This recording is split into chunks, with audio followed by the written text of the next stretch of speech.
If you're enjoying the Health Geeks Book Club podcast, we'd appreciate if you hit the subscribe button, leave a like, rating, or review, whichever your preferred podcatcher platform allows. This episode is sponsored by Well Balanced Nutrition and 360 Health. Welcome to the Health Geeks Book Club podcast. Listen in as Kristen Norton and Eleanor Russell review all those great health and wellness books you've been wanting to read or you have read and want to talk about. Here's Kristen and Eleanor. Hi, Kristen. I'm having coffee and I've been reflecting. You know, we were talking about a book called The Lazy Genius Way by Kendra Adachi. Mm-hmm. And I'm not sure that we got to talk about all the things that I keep thinking about after having read the book. And there were two of her rules in her Swiss Army knife that reflected on things in my house. And one was, it was getting a routine, build the right routine though. And then the other thing was set house rules.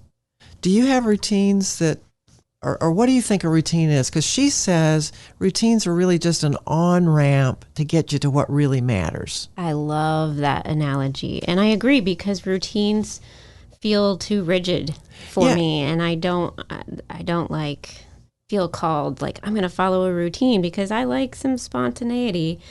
But when I kind of think of it as an on-ramp to where I want to go and how I want to feel throughout the day, that speaks to me, right? Like my morning routine isn't about the steps. It's about starting my day with a sense of calm and purpose, rather than like playing whack-a-mole, like she says.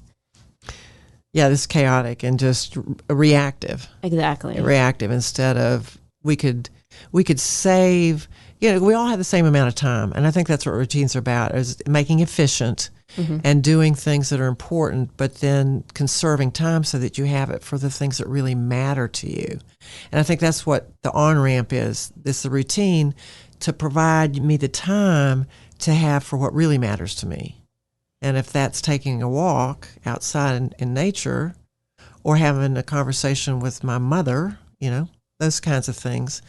If I'm too busy all the time because I have little chores and task lists and things I got to be doing, I never get to that stuff. So that I think is what she's saying, build the right routine. Build the right routines, yeah. And I like to think of the other words for routines that resonate with me a little more, like rhythms and rituals. So rhythms are that harmonious pattern of things that happen, and a ritual is just something that's so ingrained. It's a habit, and it usually has some sort of meaning behind it too. Well, I think of ritual having some spiritual connotation too, which is a feel-good thing. It's like for your soul. Yeah. It's good. Yeah.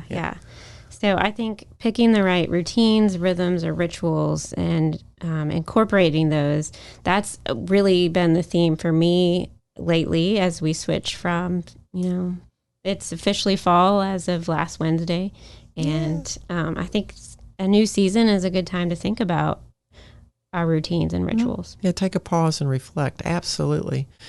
When you were speaking, I thought about the kitchen sink, and I heard some people describing how they like their kitchen sink to work. Like everything has to be on the right side of the sink. And then it moves to the left side through the dishwashing and the rinsing and the draining and the dishwasher or whatever. And they get very upset if people interfere with that. But that's a routine, and that's something that they've developed for making that chore kind of mindless so that you can actually reflect on other things while you're doing it. It becomes an atomic habit if you want to talk about that. You make a habit so that you have the ability to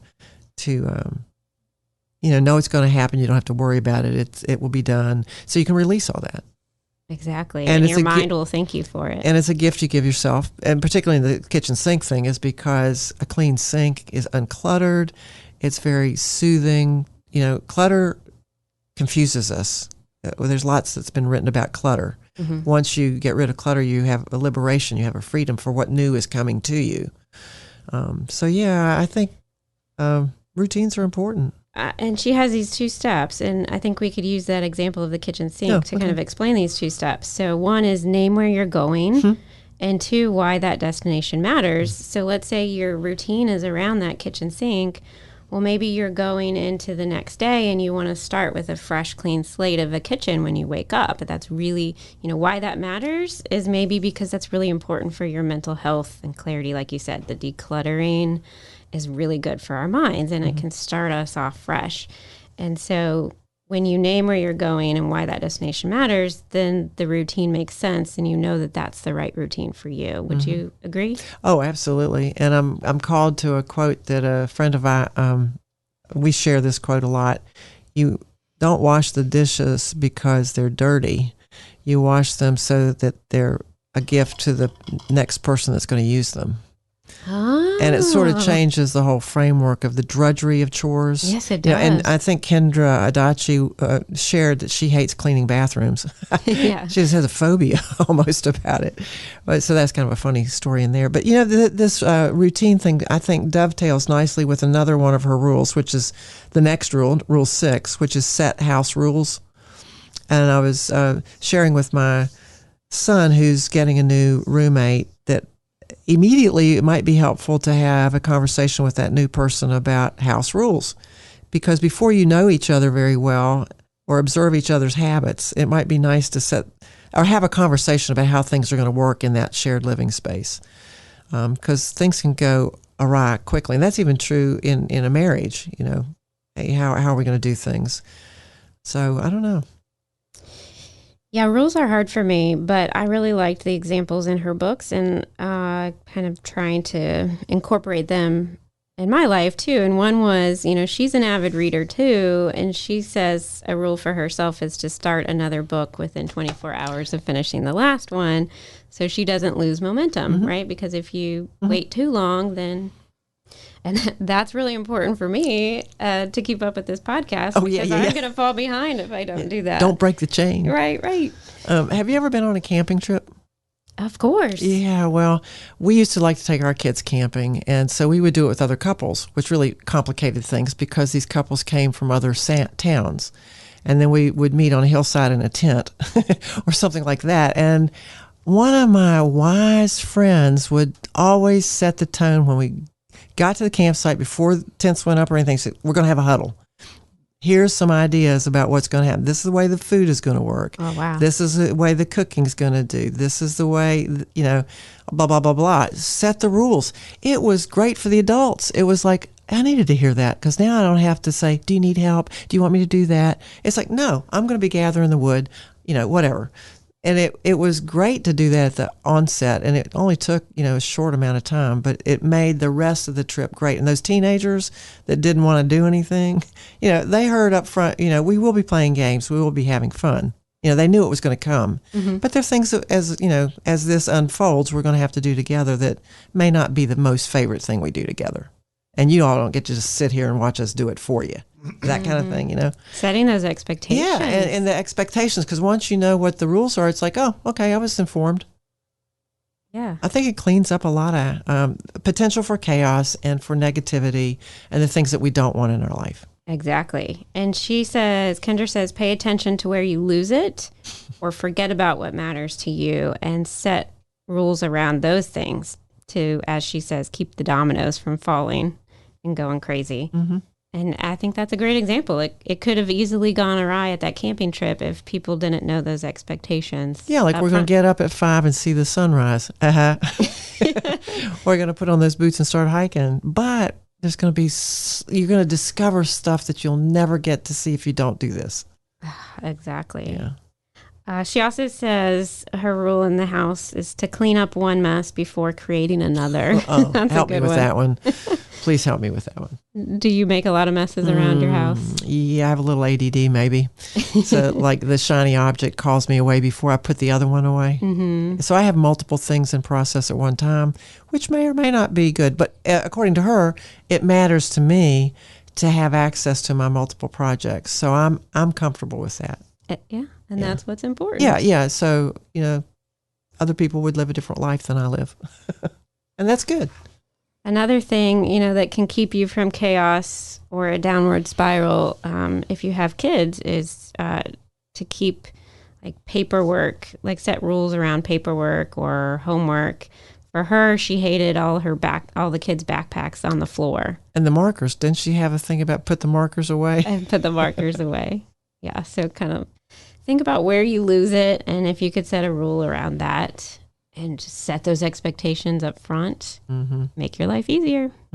Which goes back to that number one rule, decide once.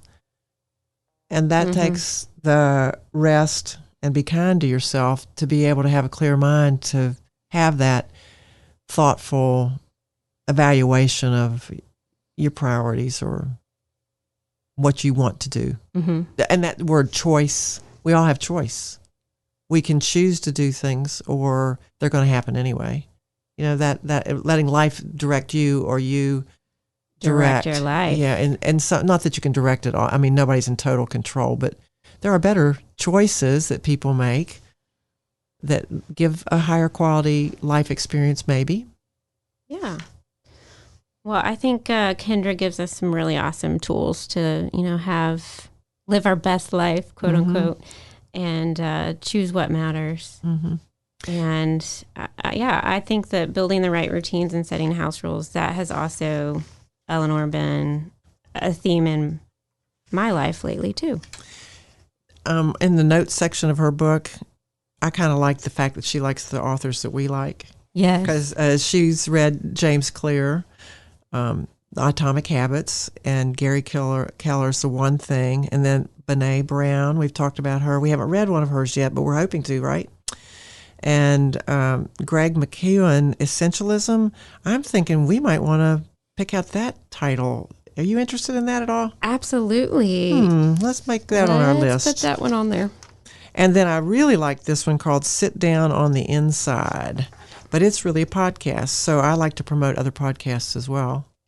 Yeah. Oh, and Kendra has a podcast too. Yeah, so we should you all out there, go listen to her podcast and see what you think.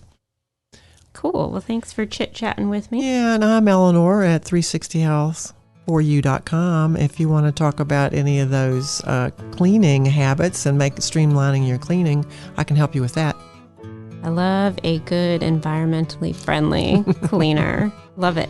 And I'm Kristen Norton of Well Balanced Nutrition. Come visit us over at wellbalancednutrition.com. And she'll help you with some meal planning and prepping. Absolutely. And eating right to live your best life. All right, that's it for now. That's a wrap.